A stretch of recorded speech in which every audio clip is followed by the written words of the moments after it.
If you're struggling to find your first client for your agency, then this video is for you. In this video, I'm going to walk you through exactly how to sign your first client, maybe your second client, or more consistent clients. If you don't know who I am, my name is Laurence. I've built and scaled two different agencies, Laurence Marketing and now Hey You, where we help other agencies install proven systems into their business so they can generate more sales calls on autopilot. You want to sign your first client. What do you do? How do you do it? How do you bridge that gap? How do you get over that first hump that makes kind of agency life a lot easier? Well, that's exactly what we're going to be talking about. First thing you need to do is click the second link in the description below and get access to our free course on email marketing.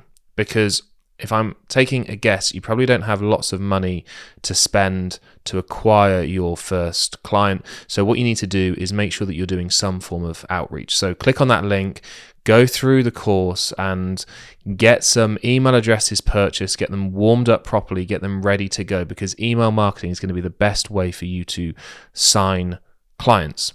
So I'm going to try and make sure that we keep everything as kind of low cost as possible throughout this. So that's going to be one of the lowest cost ways for you to get appointments on your calendar and to actually sign clients. And what we want to do is we want to make sure that we reduce the risk, not even reduce the risk, completely remove the risk for your potential clients so that they have absolutely no reason not to work with you. You see, where most people fall foul here is they don't charge any money for their services, or they charge very little. So they think, well, what's the risk? I'm only charging you like, I don't know, $500, for example. That's kind of an unimportant cost for the client. There's opportunity cost that you need to think about. There's other costs that come associated with your service, for example. If you haven't got a client yet, then be very cautious about what service you offer. Because let's say, for example, you run Facebook ads and you reach out to me and you say,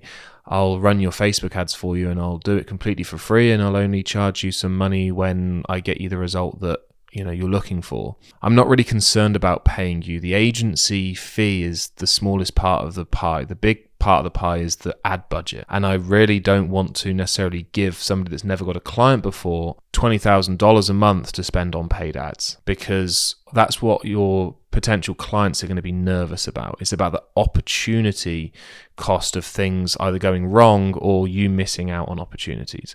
So it's like the second order consequences of you not delivering on your promises. So if you don't have a service that you offer yet, or you're not stuck on a service, then try and think of something that has very little downside if it completely doesn't work. So take, for example, SEO services. Like, I'm no expert on SEO, but if it doesn't work, then there's not a whole lot that can go wrong. If you want to take over their video editing and you're not very good at it, or you don't get, do the result that, somebody's looking for, then it's not the end of the world. But if you blow 20 grand on someone's ad budget, then, it's a bit of a bitter pill to swallow. So you want to try and make sure that your services that you're offering provide a very tangible return on investment, but without a high risk on the client. There's lots of videos out there about how to, sign new clients, but they just talk about like how to get in touch with them and what to say once you do get in touch with them. But there's way more fundamental steps before we even do that. And it's about making sure that you just have zero risk if for a client working with you. So making sure that your service has a very tangible return on investment working with you and requires very little collateral damage by working with you as well. That's the first thing you want to think about. And then what you want to do is you want to target a specific industry. And the worst thing you can do here is follow the crowds. You are setting yourself up for a world of pain if you follow the crowds into e-com, chiropractors, dentists. It's what every agency does. And to be honest, when we speak to prospects that are in the e-com space, I feel a little bit sorry for them because they've just got such a more difficult road ahead of them compared to somebody that looks after a completely different industry that nobody really ever talks about. What I'm trying to say here is do not make life more difficult for yourself because you can't be bothered at this stage to think of a different industry. And I speak this from very painful experience. One of my agencies was an e-com agency, and it was so difficult. So difficult. And then when I switched, my agency just took off because I was just sat in the wrong vehicle to get the results I was looking for. So if you take anything away from this video, it is this. It is do not follow the crowds into oversaturated industries because you're just setting yourself up for a world of pain. Not necessarily saying failure, but it will be considered failure in comparison to what you could have achieved if you went and kind of blazed your own trail. So make sure that you are going after a industry that is not completely saturated and burnt out, because let's take email marketing, for example. You will need to send 3, 4, 5, 6, maybe even 10 times more emails to get a response compared to somebody in a kind of normal industry. So just make sure that you don't go down a path now when you're sat at a crossroads. Don't go down the wrong path because you're in a great position right now. You don't have any clients. You're very flexible and you can move to a different service and a different industry very quickly and very easily. So make sure that you make those right decisions and you critically think about what those services and what those industries are before you take that kind of leap of faith and sign your first client, your second client, your 10th client. Then becomes a bit more difficult to switch. That's the next thing, making sure that we've got the right service that is very kind of little collateral damage, little risk involved. We've got an industry that is going to be receptive to hearing from you, receptive to offers, receptive to working with you. And then what we want to do is we want to give them a reason to want to work with you. And you haven't got case studies, you haven't got referrals, you haven't got, all this credibility. We need to play on that, and we need to make prospects feel lucky that you've reached out to them. And we can do that by being honest and saying, look, I'm going to work with you completely for free. No money is going to change hands until I have delivered the outcome and the promise that I said I have. And what that does is it just removes all risk if you've chosen the right service to offer. Again, if you offer paid ads and you say, you can only pay me $2,000 once I have spent your 20 grand, then it's not quite so risk-free. So it's got to be completely risk-free on all angles, and only will money change hands when I deliver the promised result. Now, what is that promised result? Well, it doesn't matter whether you've never signed a client before or you've got 50 clients. The offer needs to be something that is enticing to the prospect. You can't water down your offer. You can't change your offer. You can't make it weaker because you don't have any clients, because that's not really the prospect's problem. That's your problem. So we need to understand what we're confident in delivering and position our offer to not be the end of the world if it doesn't get delivered. So you could charge based on a certain volume of leads being hit. So whether it takes you 3 days or 3 months to deliver that volume of leads, you're still going to get paid. You're just not going to get paid as frequently. So we want to position the offer around taking time out of the equation, basically.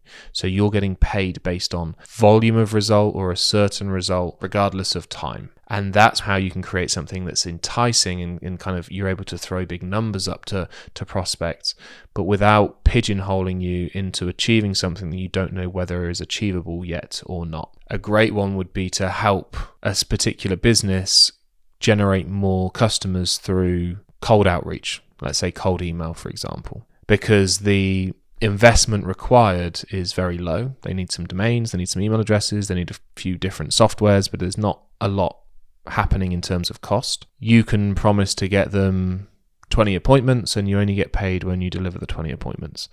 That's going to easily get you some clients, and it's going to allow you to get paid regardless of your performance. It might just take longer than you were hoping originally, or that your prospect or your client was hoping. But that's how you position it to be less risk on your end, and no risk on your client's end as well, by removing the time frame from your offer. So by now, just to run through what we've covered so far, we've got a service that has very little collateral damage and is inexpensive for both you and your client. We have a industry that is not competitive.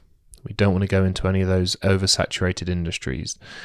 So we want them to be receptive to receiving an offer. And then we have an offer that is enticing to the prospect, but removes risks for both you and them. So you're going to promise a outcome that they're looking for. You're not going to promise it in a certain timeline, and no money is going to pass hands until you have delivered that outcome. And that has got to be your selling point of your offer, is that no money passes hands until I've delivered you, let's say, the full 20 leads, or the full 20 appointments, or the first 5 sales, or whatever it may be. That is your promise. Ideally, you want to be going after people that have never done the service that you're doing right now. So let's say, for example, if somebody goes to an e-com brand and they say, let me take over your email marketing, there's still a lot of opportunity cost involved with if I get it wrong. But if I'm bringing something new to the table that they've never used before, then whether it works or it doesn't work is no skin off the nose of the client. So that's the sort of thing you need to be thinking about. And you can only do that when you think about the service properly and the industry properly. Yes, I can sit here and say, like, this is how you create an email, blah, blah, blah, but it's about the fundamentals of what you're offering and who you're offering it to that are going to be make the most impact on you signing your first client. Remember, in terms of your offer, all about no money changing hands until we deliver that result. You want to make sure that your offer, that your messaging when you're sending out to people is as personable as possible. So remember, don't think about trying to get something that is highly scalable. We're looking to find something that works. So whether an outreach takes you can send out 500 in a day or only 5 in a day, find something that works regardless of the volume. That is the most important thing. So whether they are selfie videos, whether they are an email saying to somebody, I've created you a video, is it okay if I send it over to you? Wait for them to reply and say yes, and then create a video for them and send it to them. You want to think about different ways. Don't go on YouTube and think, like, how are people doing outreach? Just sit down in a dark room and think about it. Get a notepad, get a pen, and think about how I can be different from everybody else. Because that's the way that you're going to get different results from everybody else. Don't go and look at the same things as everybody. Don't go into the same industries as everybody. Don't go in the same services as everybody. Do different things to everybody else at every single stage in your agency journey, and you will get different results. Because most agencies are not where they want to be. So, and if you want to have different results, you've got to do different things. That's how you're going to be able to sign your first client. If you have any questions at all, then, as I say, you can join that free group. That's going to tell you everything you need to know about setting up your email addresses properly, being able to send email addresses, being able to source leads, how to clean them, and how to get your first client through outreach. So if you sign up to that free course, clues in the name, completely free, and it will tell you everything you need to know. And if you have any questions, you can ask those questions inside that course as well. So thanks for watching. If you've got value from this video, please hit that like button, hit that subscribe button, and we will see you on the next one.